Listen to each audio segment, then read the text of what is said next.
আমার হাতে যে টমেটোটি আপনারা দেখতে পাচ্ছেন, এই টমেটোটার জাত হচ্ছে হাইব্রিড বিপুল প্লাস জাত। দেখেন টমেটোটা একটু লম্বা হবে, কিন্তু ওজনটাও বেশি হয় এবং খেতেও খুব সুস্বাদু হয়। এই টমেটোটা জাতটা অনেক মিষ্টি, টমেটো জাতটা। যারা চেনেন না একটু দেখে রাখেন বা চিনে রাখেন।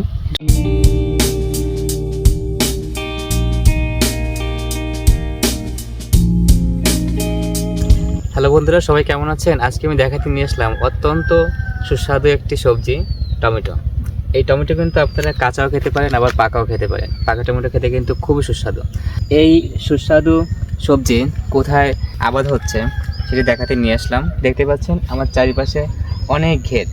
বন্ধুরা, এই ঘেরের বাড়িতে যেভাবে টমেটো চাষ করা হয়েছে, টমেটোর ফলন কিন্তু অত্যন্ত ভালো হয়েছে।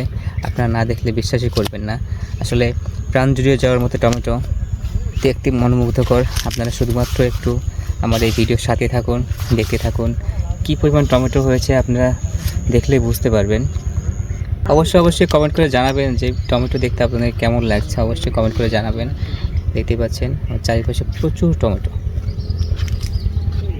আসলে অবাক হয়ে যাওয়ার মতো একটা ব্যাপার যে একটা গাছে, আপনি যদি স্পেসিফিক একটা গাছে দেখেন যে কী পরিমাণ টমেটো হয়েছে, ধরা যায় যে একটা গাছে আপনার 10 কেজি প্লাস টমেটো হবে, এরকম দেখা যাচ্ছে।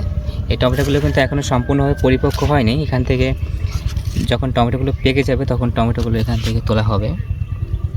আবার অনেক সময় কাঁচা টমেটো হিসেবে তোলা হয়, তবে পাকা টমেটোর দাম বেশি, চাহিদা বেশি, এই জন্য এগুলো কিন্তু পাকার জন্য অপেক্ষা করা হচ্ছে। দেখতে পাচ্ছেন, একটু দেখুন টমেটোর সাইজ।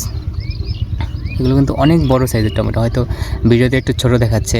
এই একটা ওজন কিন্তু আপনার 200 গ্রাম প্লাসও হবে, এরকম হবে। অনেক বড় টমেটো হয়েছে দেখুন।